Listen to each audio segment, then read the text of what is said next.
warahmatullahi wabarakatuh. Sebelum kita memulai pelajaran pada pertemuan kali ini, marilah kita berdoa menurut kepercayaan dan agama masing-masing. Berdoa dimulai. Berdoa selesai. Pada pertemuan sebelumnya kan kita sudah membahas tentang pengertian pasar dan struktur pasar. Mungkin kalian masih ingat apa itu pasar? Pasar merupakan tempat bertemunya penjual dan pembeli. Namun, pada kesempatan kali ini, saya akan membahas tentang lembaga jasa keuangan dalam perekonomian. Mungkin dari kalian ada yang tahu apa itu lembaga jasa keuangan? Sebelum saya membahas tentang materi kali ini, saya harap kalian akan mendengarkan dengan seksama pembahasan yang akan saya paparkan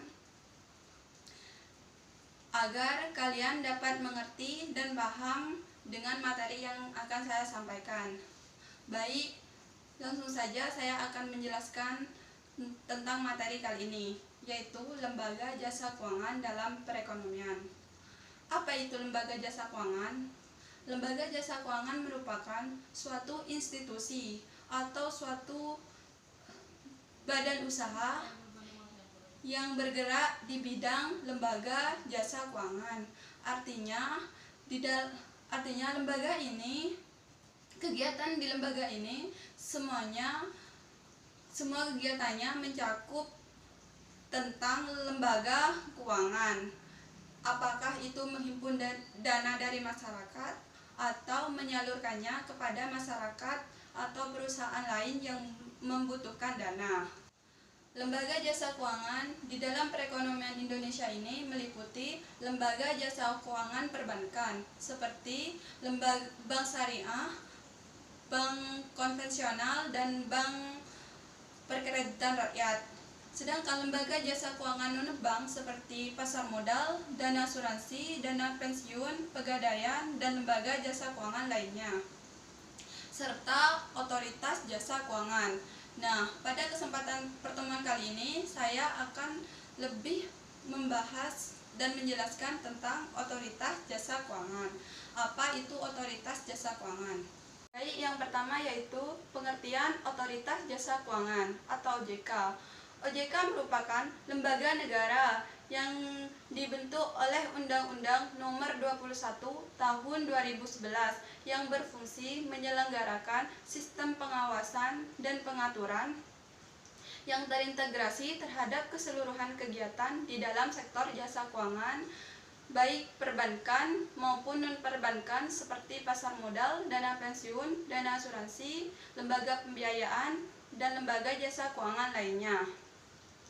Otoritas Jasa Keuangan atau OJK merupakan lembaga yang independen dan bebas dari campur tangan pihak lain, yang berperan, berfungsi, bertugas, dan berwenang untuk mengatur, mengawasi, menyelenggarakan, dan menyelidiki lembaga jasa keuangan dalam perekonomian di Indonesia. Di sini OJK didirikan untuk menggantikan peran Bapepam LK, yaitu Badan Pengawas Pasar Modal dan Lembaga Jasa Keuangan. Latar belakang terbentuknya OJK. Pembentukan OJK ini dilatar belakangi oleh adanya kebutuhan untuk melakukan penataan kembali lembaga-lembaga yang melaksanakan fungsi pengawasan dan pengaturan di sektor jasa keuangan. Hal tersebut didasari oleh 4 macam hal berikut. Di antaranya yang pertama, amanat undang-undang. Dalam undang-undang mengamanatkan bahwa lembaga pengawasan di sektor jasa keuangan yang mencakup perbankan, pasar modal, dana asuransi, lembaga pembiayaan lainnya yang menyelenggarakan dana dari masyarakat tertuang dalam Undang-Undang Nomor 23 Tahun 1999. Yang kedua yaitu perkembangan industri keuangan. Merupakan proses globalisasi pada saat ini dalam industri keuangan yang pesat dalam bidang teknologi, informasi, serta inovasi keuangan telah menciptakan industri keuangan yang sangat kompleks, dinamis, dan saling berkaitan. Yang ketiga yaitu konglomerasi lembaga jasa keuangan. Konglomerasi ini terjadi karena pada saat ini terdapat kecenderungan lembaga jasa keuangan besar memiliki anak perusahaan. Misalnya bank memiliki anak perusahaan yang berbentuk dana asuransi, lembaga pensiun, dan lembaga pembiayaan lainnya seperti pegadaian. Yang terakhir yaitu perlindungan konsumen. Permasalahan ini terjadi di industri jasa keuangan dan semakin beragam dapat meningkatkan pelanggaran di bidang jasa keuangan. Dan belum optimalnya perlindungan konsumen, lembaga jasa keuangan mendorong diberlakukannya fungsi edukasi, perlindungan konsumen, dan pembelaan hukum. Dari keempat hal tersebut, sehingga perlu dibentuk suatu lembaga yang dapat mengatur dan mengawasi sektor jasa keuangan serta terintegrasi, yaitu Otoritas Jasa Keuangan. Berikutnya yaitu visi dan misi Otoritas Jasa Keuangan. Di sini Otoritas Jasa Keuangan mempunyai visi dan misi. Visi Otoritas Jasa Keuangan adalah menjadi lembaga pengawas di sektor jasa keuangan yang terpercaya, mendorong kepentingan konsumen dan masyarakat, serta mampu mewujudkan industri jasa keuangan dan menjadi pilar perekonomian nasional yang berdaya saing global, serta dapat memajukan kesejahteraan umum.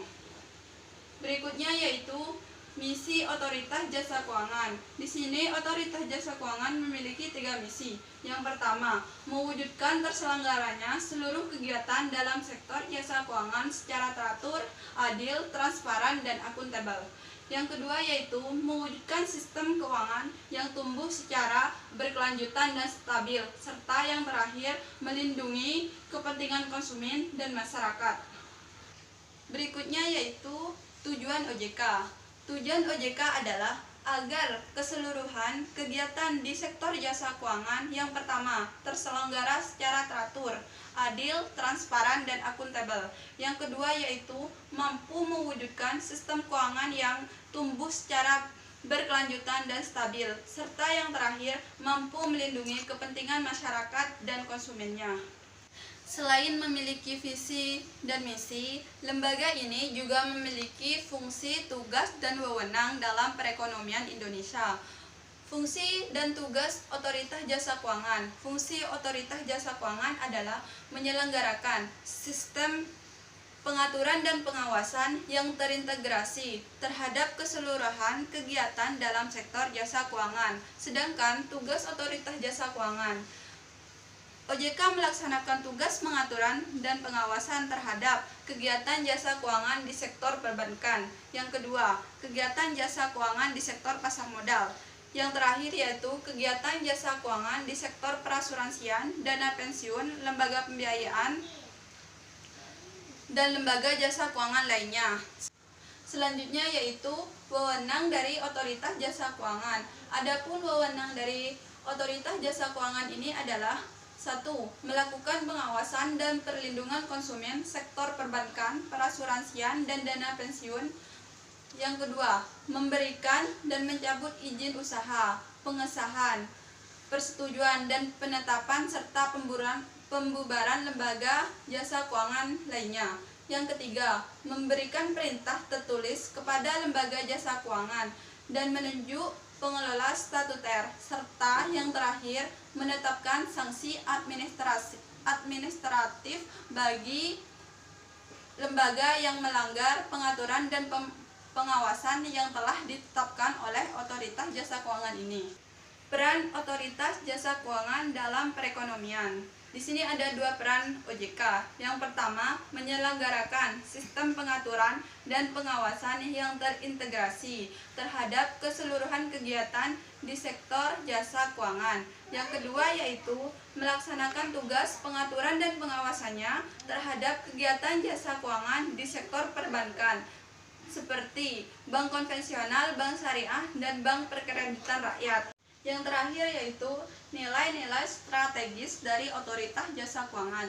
Di sini Otoritas Jasa Keuangan memiliki 5 nilai strategis. Yang pertama, integritas. Di sini Otoritas Jasa Keuangan bertindak secara objektif dan konsisten sesuai dengan kode etik dan kebijakan organisasi dengan menjunjung tinggi kejujuran dan komitmen dari lembaga otoritas jasa keuangan ini. Yang kedua yaitu profesionalisme.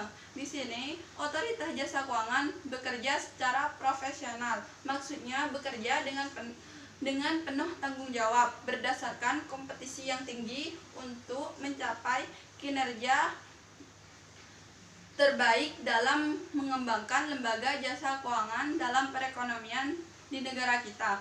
Yang ketiga yaitu sinergi. Sinergi maksudnya otoritas jasa keuangan berkolaborasi dengan seluruh pemangku kepentingan baik internalnya maupun eksternalnya secara produktif dan berkualitas. Yang keempat yaitu inklusif. Di sini otoritas jasa keuangan terbuka dan menerima keberagaman pemangku kepentingan serta memperluas kesempatan masyarakat terhadap industri jasa keuangan ini. Yang kelima yaitu visioner.